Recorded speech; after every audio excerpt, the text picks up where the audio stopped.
Bem-vindos a mais um audiobook. Não esquece de deixar o like e se inscrever no canal para não perder os próximos conteúdos.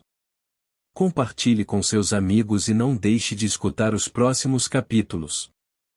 Se interessou no livro? O link para comprá-lo está na descrição do vídeo. Faça da leitura um hábito em sua vida. Capítulo 5. A confissão continua. E se esta sua confissão parasse exatamente aqui, todas as suas afirmações seriam perfeitas, mas, felizmente para milhões de suas vítimas que ganharão a liberdade devido à sua confissão, esta entrevista continuará até que você tenha me fornecido a arma que eventualmente ajudará milhões de pessoas a combaterem a sua dominação através dos seus medos e superstições. Lembre-se, Sua Majestade, a sua confissão recém começou. Depois que eu arrancar de você uma descrição completa de todos os métodos pelos quais você controla as pessoas, eu o forçarei também a dar a fórmula pela qual o seu controle poderá ser quebrado por vontade própria. É verdade que não estarei aqui tempo suficiente para derrotá-lo, mas as palavras publicadas que deixarei serão imortais porque elas contêm a verdade. Você não teme a oposição de nenhum indivíduo, pois sabe que será por um breve período de tempo, mas teme a verdade.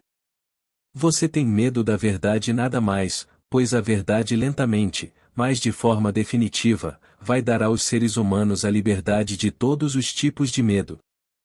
Sem a arma do medo você seria inofensivo e completamente incapaz de controlar qualquer ser humano.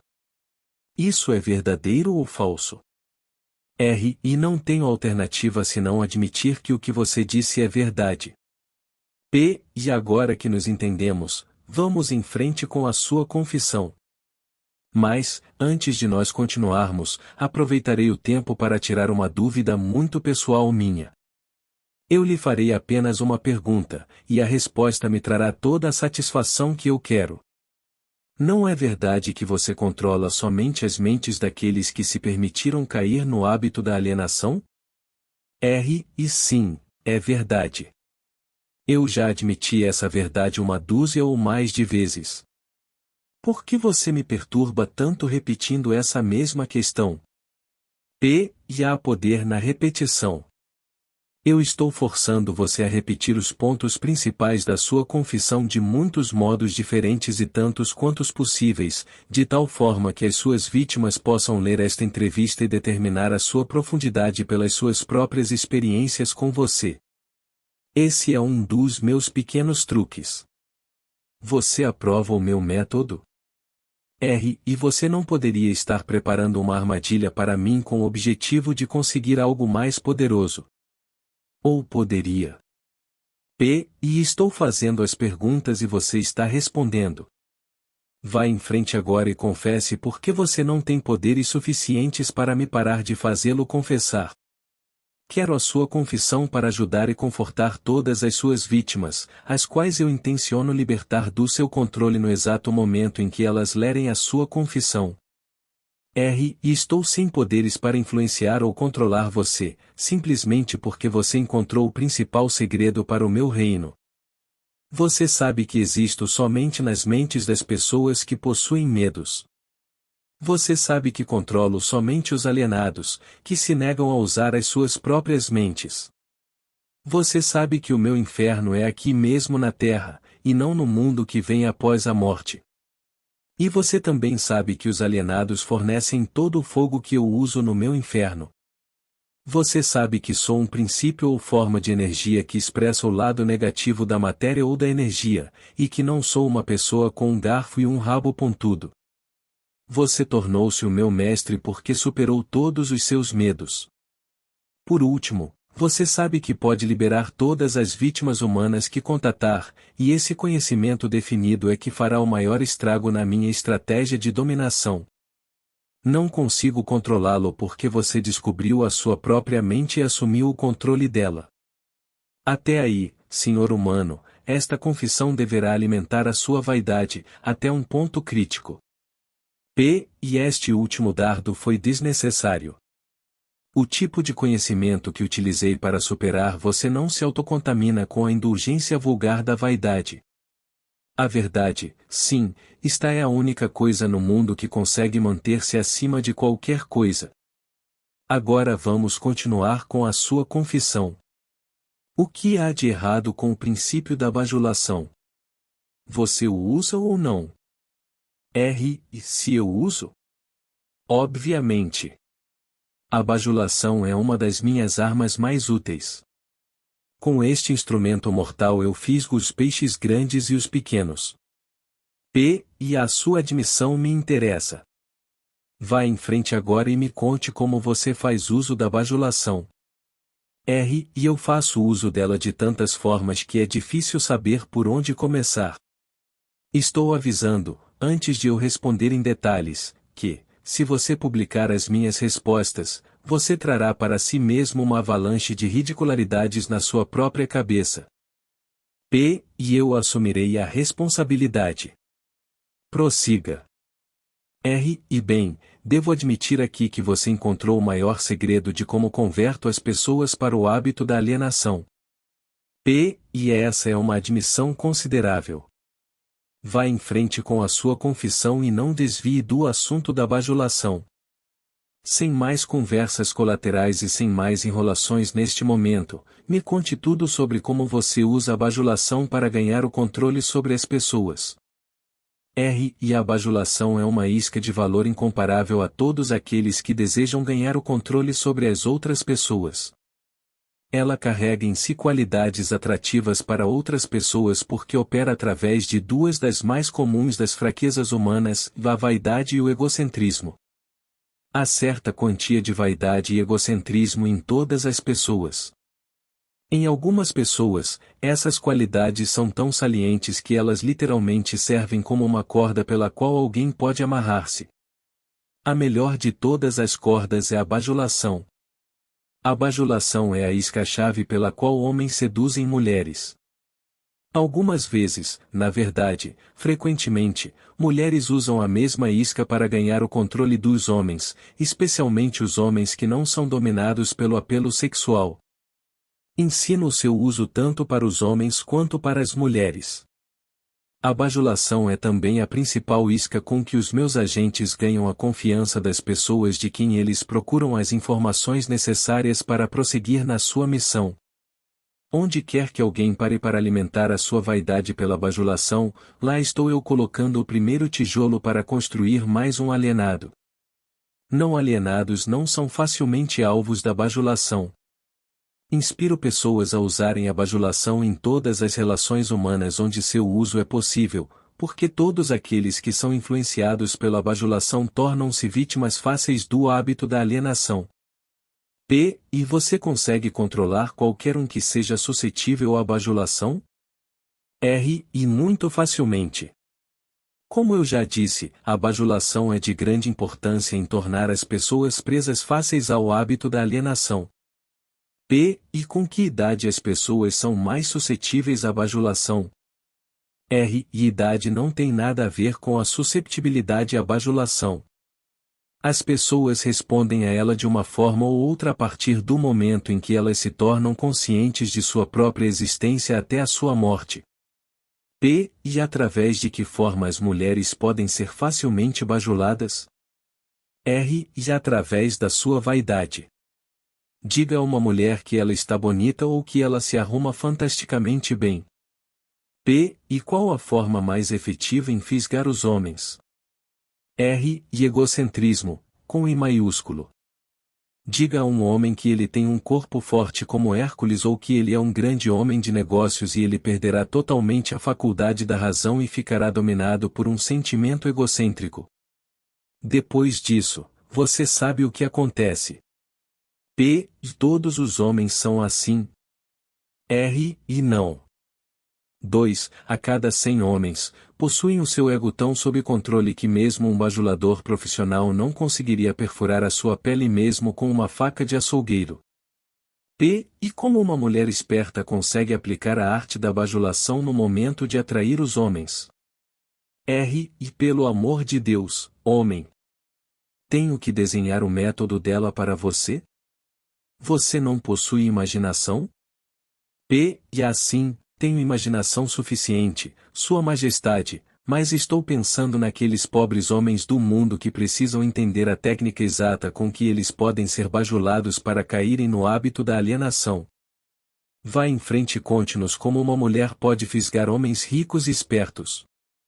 E este é um truque diabólico das mulheres, mas, considerando que você está pedindo a informação, neste momento não tenho escolha senão revelá-lo.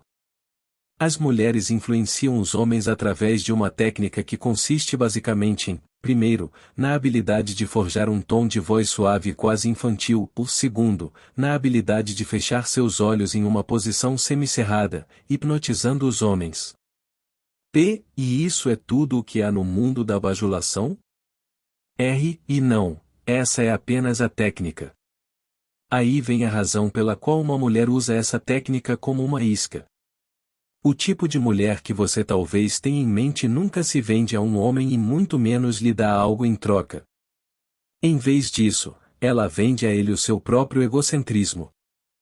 E isso é tudo o que as mulheres usam quando elas desejam bajular os homens. E essa é a coisa mais eficaz que elas podem usar. Isso funciona muito bem quando o apelo sexual fica em segundo plano. E isso me leva a acreditar então que homens grandes, fortes e espertos podem acabar sendo manipulados pelo uso da bajulação, da mesma maneira como se fossem criaturas vulneráveis. Isso é possível? E se isso é possível? Isso está acontecendo exatamente agora, neste minuto. Além disso, ao menos que eles sejam não alienados, quanto mais sedentos eles vêm, tanto mais forte a sua queda quando uma bajuladora profissional usa a sua tática com eles. Conte mais alguns dos seus truques com os quais você faz com que as pessoas se alienem na vida. Um dos meus mais efetivos instrumentos é o fracasso. A maioria das pessoas começa a se alienar tão logo elas encontram a adversidade e raramente uma a cada 10.000 permanecerá tentando após fracassar 2 ou 3 vezes. E então é o seu negócio induzir as pessoas a fracassarem sempre que você pode. Isso está correto? Sim, isso está correto. O fracasso acaba com o moral, destrói a autoconfiança, líquida com o entusiasmo, enfraquece a imaginação e afasta qualquer tipo de propósito definido. Sem essas qualidades ninguém consegue permanentemente manter o sucesso em qualquer empreitada. O mundo produziu milhares de inventores com habilidades superiores àquelas de Thomas A. Edison, mas desses homens ninguém nunca ouviu falar, enquanto o nome de Edison se eternizará. Isso porque Edison converteu o fracasso em um trampolim para alcançar grandes resultados, enquanto os outros utilizaram o fracasso como um álibi para não produzir resultados.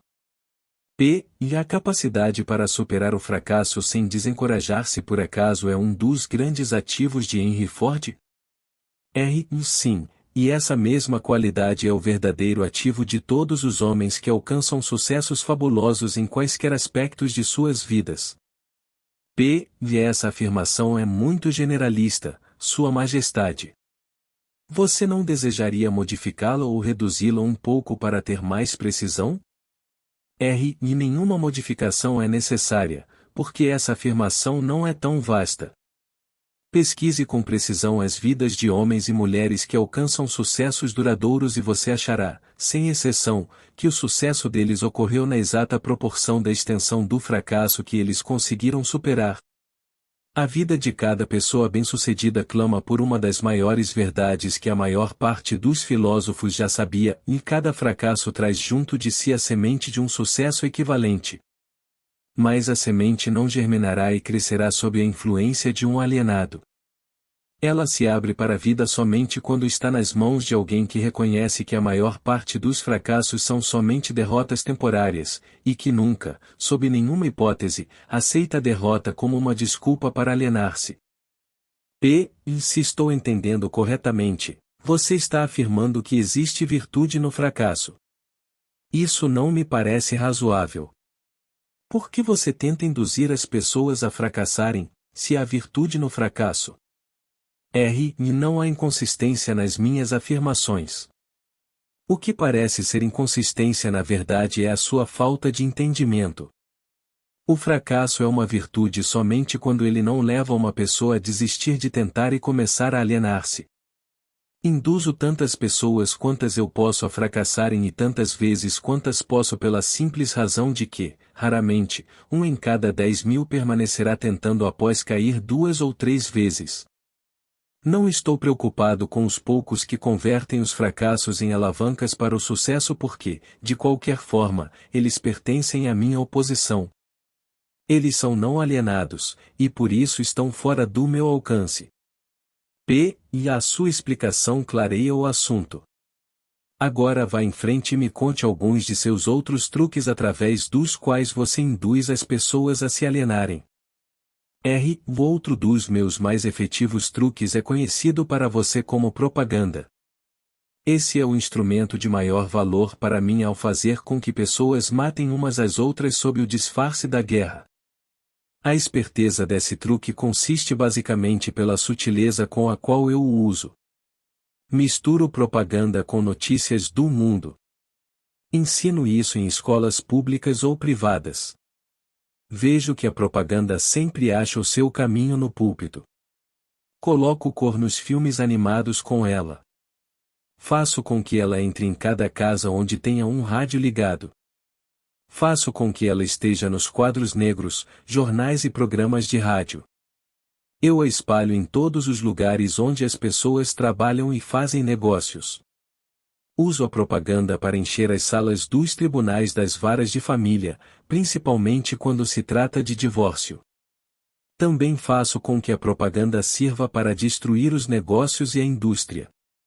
Na verdade, a propaganda é o meu principal instrumento para iniciar as corridas aos bancos. Meus propagandistas cobrem o mundo de forma tão eficaz e tão completa que consigo iniciar epidemias de doenças, incitar os líderes para a guerra ou fazer com que os negócios entrem em pânico sem ninguém saber por que nem onde começou. Se você consegue fazer tudo o que você diz conseguir fazer com a propaganda, não é difícil de imaginar por que temos tantas guerras e crises econômicas. Dê-me uma descrição simples do que você quer dizer com o termo propaganda. Apenas diga o que é e como ela trabalha. Desejo saber particularmente como você faz com que as pessoas se alienem através do uso desse instrumento diabólico. Propaganda é qualquer instrumento, plano ou método, pelo qual as pessoas podem ser influenciadas sem saber que estão sendo influenciadas, ou até mesmo a fonte dessa influência. Propaganda é usada nos negócios com o principal objetivo de desencorajar a concorrência. Empregadores a usam para ganhar vantagem sobre seus empregados. Os empregados retalham usando a propaganda para ganhar vantagem sobre os seus empregadores. Na verdade, ela é usada tão universalmente através de uma técnica tão bonita e delicada que mesmo quando é detectada ela parece inofensiva. E eu suponho que alguns de seus garotos neste exato momento estão engajados em preparar as mentes dos americanos para se alienarem para aceitar alguma forma de ditadura. Conte-me como eles trabalham. Sim. Milhões de meus garotos estão preparando os americanos para se tornarem hitlerizados. Meus melhores garotos estão trabalhando através da política e da organização dos trabalhadores. Nós temos a intenção de assumir o país por meio de eleições, em vez de armas. Os americanos são tão sensíveis que eles jamais aceitariam o choque de ver a sua forma de governo modificada com a ajuda de armas ou tanques de guerra. Então, os nossos garotos da propaganda estão servindo a eles uma dieta que eles engolirão, preparando uma luta entre empregadores e empregados e fazendo com que o governo se volte contra a indústria e o comércio. Quando a propaganda tiver feito o seu trabalho por completo, um dos meus garotos servirá como um ditador e os 9 velhos da sua Suprema Corte, com suas tolas noções da Constituição, partirão. Todos terão um emprego ou serão alimentados a partir dos cofres do governo. Quando as barrigas dos homens estão cheias, eles alienam-se livremente com aqueles que lhes dão o que comer. Homens famintos saem do controle. E me pergunto quem inventou o sábio truque que você chama de propaganda. Baseado no que você me contou sobre a sua fonte e a natureza da propaganda, entendo por que ela é tão letal. Somente alguém tão esperto quanto a Sua Majestade poderia ter inventado tal instrumento que ferisse a razão, destronasse a vontade própria e seduzisse homens para o hábito da alienação. Por que você não usa o poder da propaganda para ganhar controle das suas vítimas em vez de subjugá-las através do medo e aniquilá-las através da guerra? O que é o medo do diabo senão pela propaganda? Você não observou a minha técnica cuidadosamente, ou teria visto que sou o maior propagandista do mundo. Nunca alcanço um fim por meios diretos, se porventura posso alcançar esse mesmo fim através de modos sutis e evasivos. O que você supõe que eu esteja usando, quando planto ideias negativas nas mentes dos homens e ganho controle sobre eles através do que eles acreditam serem suas próprias ideias? Como você chamaria isso a não ser a mais sábia de todas as formas de propaganda? E por certo você não vai me contar que destrói as pessoas com sua própria ajuda sem elas notarem o que você está fazendo? Isso é exatamente o que desejo que você entenda. Além disso, mostrarei a você exatamente como esse truque é realizado. E agora nós estamos chegando a algum lugar. Como exatamente você converte seres humanos em propagandistas e os seduz a se autoaprisionarem? Conte-me essa história com todos os detalhes sórdidos. Essa é a parte mais importante da sua confissão, e estou muito ansioso em ganhar o controle do seu segredo. Ao mesmo tempo, não posso culpá-lo por tentar me enrolar nessa resposta, porque ambos sabemos que ela fará com que milhões de vítimas inocentes do seu controle passem a pensar e consequentemente fiquem fora do seu alcance. Você também sabe que a sua resposta protegerá outros incontáveis milhões de seres humanos que ainda não nasceram. Suas deduções estão corretas. Essa parte da minha confissão me fará mais estragos do que todo o resto que eu farei. E para entender o seu problema de uma maneira melhor, podemos dizer que essa parte da sua confissão salvará milhões de pessoas do seu controle. Tudo o que eu posso dizer é que você me colocou numa situação infernal. E agora você deve saber como milhões de suas vítimas se sentem. Vamos em frente. Faço a minha primeira entrada na mente de um indivíduo subornando-o. O que você usa como um suborno? Uso muitas coisas, todas elas coisas prazerosas que os indivíduos cobiçam. Uso o mesmo tipo de propinas que indivíduos usam quando subornam um ao outro, isto é, uso como suborno as coisas que a maioria das pessoas quer. Minhas melhores propinas são amor, sexo, ganância pelo dinheiro, desejo obsessivo em ganhar alguma coisa por nada, de jogos de azar, vaidade nas mulheres e egocentrismo nos homens, desejo de ser mestres dos outros, desejo por tóxicos e narcóticos, desejo pela autoexpressão através de palavras e atos, desejo de imitar outros, desejo pela perpetuação da vida após a morte, desejo de ser um herói ou uma heroína, desejo por alimento físico. Essa é uma lista muito interessante de subornos, Sua Majestade. Você usa outros? Sim, muitos outros, mas esses são meus favoritos. Através da combinação de alguns deles consigo entrar na mente de qualquer ser humano, independentemente da idade, e consigo permanecer em possessão da sua mente até a sua morte.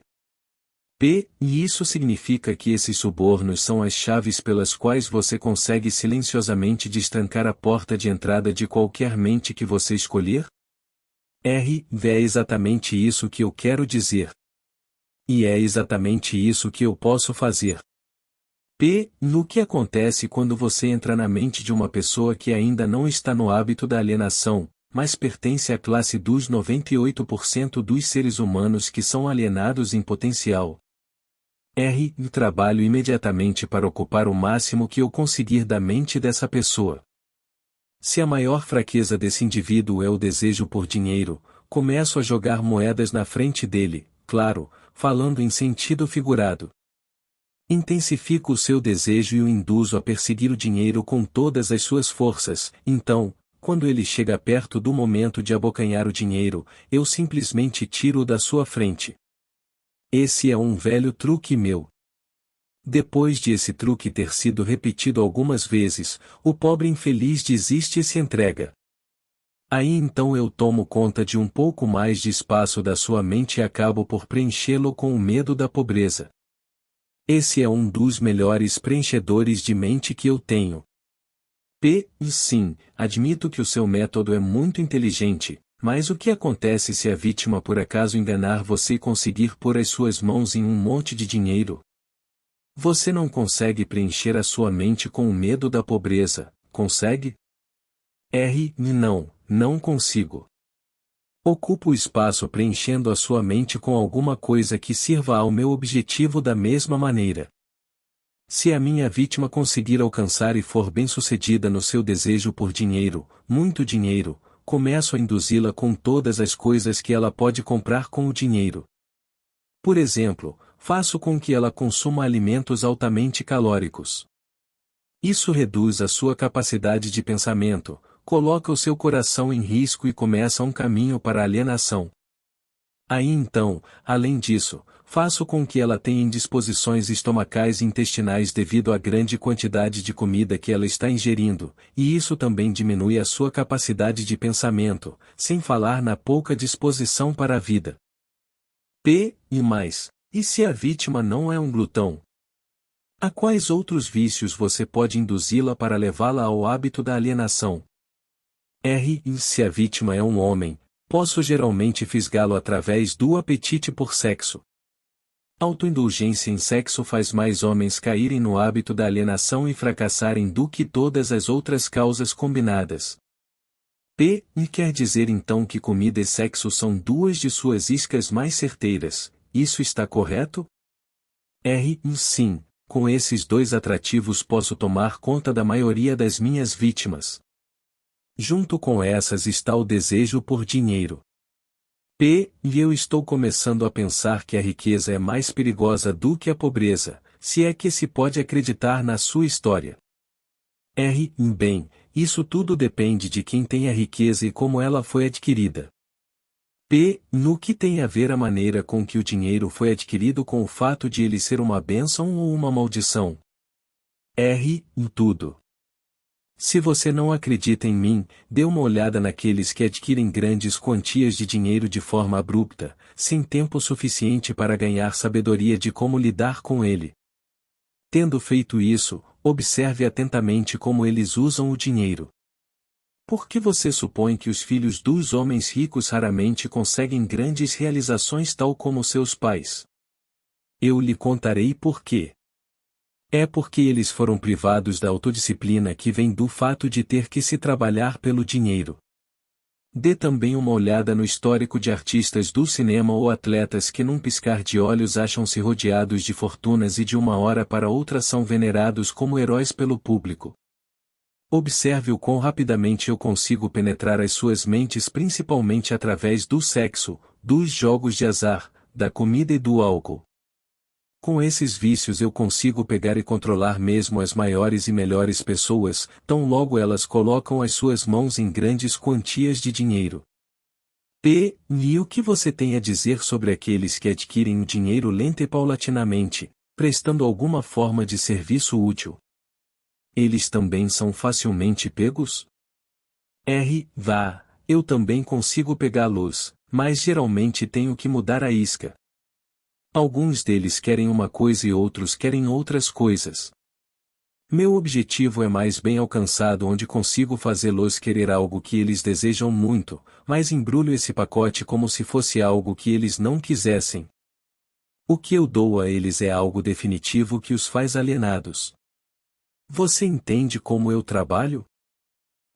O seu trabalho é muito inteligente. Você atrai as pessoas através dos seus desejos naturais e aí então coloca o seu veneno mortal bem no âmago desses desejos, sempre que você pode. Agora você está começando a entender.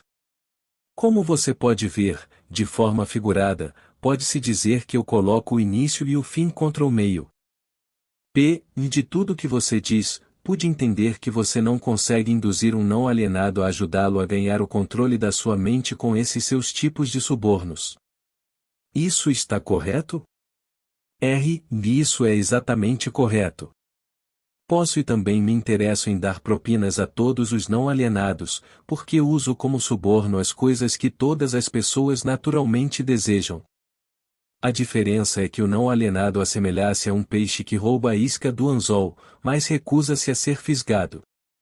O não alienado tira da vida o que quer que ele queira, mas ele o faz nos seus próprios termos.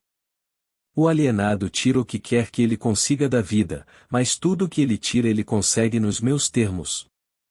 Por analogia, pode-se dizer, de outra forma, que o não alienado pega dinheiro emprestado de um banco legítimo, se ele realmente quer, e paga uma taxa de juros decente. O alienado dirige-se a um agiota, empenha o seu relógio e paga uma taxa de juros suicida pelo seu empréstimo. Então eu concluo, por todas as suas afirmações, que no final das contas as suas mãos estão de alguma forma ligadas em todas as misérias e problemas das pessoas, mesmo que a sua presença não seja visível. Todos os meus trabalhadores que trabalham contra a vontade são na verdade os meus melhores operários. Como você pode ver, os meus trabalhadores que não são conscientes do trabalho que fazem são todos aqueles que eu não consigo controlar com alguma combinação de propinas, pessoas que tenho que controlar pelo medo ou alguma forma de tragédia. Elas não desejam servir a mim, mas não conseguem evitar porque elas estão eternamente ligadas a mim pelo hábito da alienação. E agora estou começando a entender melhor a sua técnica. Você suborna suas vítimas através dos seus desejos naturais e as leva a se alienarem se elas responderem aos seus atrativos. Se elas se recusarem a responder, você planta a semente do medo nas suas mentes ou prepara armadilhas para elas com algum tipo de infortúnio, atando-as enquanto elas estão no auge da depressão. Esse é o seu método. É exatamente assim que eu trabalho. Muito esperto, você não acha? Em quem você prefere que sirva como seu propagandista, e os jovens ou os velhos? Os jovens, é claro. Porque eles podem ser influenciados pela grande maioria dos meus atrativos muito mais facilmente que as pessoas com mais idade que já possuem um julgamento mais maduro. Além disso, eles vão permanecer mais tempo a meu serviço no planeta. E Sua Majestade me deu uma clara descrição do que é a alienação. Agora, me diga, o que deve ser feito para assegurar-se contra o hábito da alienação? Eu quero uma fórmula completa que qualquer um possa usar. A proteção contra a alienação encontra-se facilmente dentro de cada ser humano que possui um corpo normal e uma mente afiada. A autodefesa pode ser aplicada através destes simples métodos. Pense por si mesmo em todas as ocasiões. Pelo fato de que aos seres humanos não é dado o controle completo sobre nada, pensar os seus próprios pensamentos é algo muito significativo. Decida definitivamente o que você quer da vida, e então crie um plano de ação para alcançá-lo e esteja disposto a sacrificar tudo mais, se necessário, antes de aceitar uma derrota permanente. Analise as derrotas temporárias, não importando de qual natureza ou causa, e extraia dessa derrota a semente de uma vantagem equivalente. Esteja disposto a prestar um serviço útil equivalente ao valor de todas as coisas materiais que você demanda da vida, e não esqueça que você deve prestar o serviço primeiro, para depois receber o valor equivalente. Reconheça que o seu cérebro é um aparelho receptor que pode ser sintonizado para receber comunicações da Central Universal de Inteligência Infinita, para ajudá-lo a transformar os seus desejos no equivalente físico. Reconheça que o seu grande ativo é o tempo. É a única coisa, com exceção do poder do pensamento, que você também tem nas mãos e é a única coisa que pode ser transformada em coisas materiais que sejam do seu desejo. Organize seu tempo de tal forma que nada dele seja desperdiçado. Reconheça a verdade de que o medo geralmente é um preenchedor de espaço que o diabo utiliza para ocupar a porção disponível da sua mente. Ele é somente um estado de espírito, que você pode controlar preenchendo o mesmo espaço que ele ocuparia com a fé inabalável na sua capacidade de fazer a vida fornecer o que quer que você queira dela. Quando rezar, não implore. Peça o que você quer e insista exatamente nisso, sem substitutos. Reconheça que a vida é um mestre cruel que, ou você o controla, ou ele controla você. Não há meio termo. Nunca aceite da vida qualquer coisa que você não queira. Se aquilo que você não quer, temporariamente vem à força para você, você pode recusar em aceitá-lo na sua mente. E isso abrirá espaço para você trazer as coisas que você realmente quer. Por último, lembre-se de que seus pensamentos dominantes atraem, através de uma lei definitiva da natureza, pela rota mais conveniente e curta, a sua contrapartida física. Seja extremamente cuidadoso com o foco dos seus pensamentos. Essa lista me parece muito impositiva. Dê-me uma simples forma combinando todos os 10 pontos que você mencionou. Se você tivesse que combinar todos os 10 pontos em somente um, qual deles seria? Seja definido em tudo que você fizer e nunca deixe pensamentos não acabados na mente. Forme o hábito de alcançar decisões definidas em todos os assuntos e áreas de sua vida. Pode o hábito da alienação ser quebrado? Ou ele se torna permanente uma vez tendo sido formado? O hábito pode ser quebrado se a vítima tiver força de vontade suficiente, considerando-se que leva tempo para conseguir. Existe um ponto de ruptura em que o hábito nunca mais pode ser quebrado. Além desse ponto, a vítima torna-se minha. Ele se parece com uma mosca que foi pega numa teia de aranha. Ela pode lutar, mas não consegue desvencilhar-se. Cada movimento que ela faz a torna mais enredada. A teia na qual enredo as minhas vítimas permanentemente, na verdade, é uma lei da natureza que ainda não foi nem entendida, nem estudada pelos homens de ciência.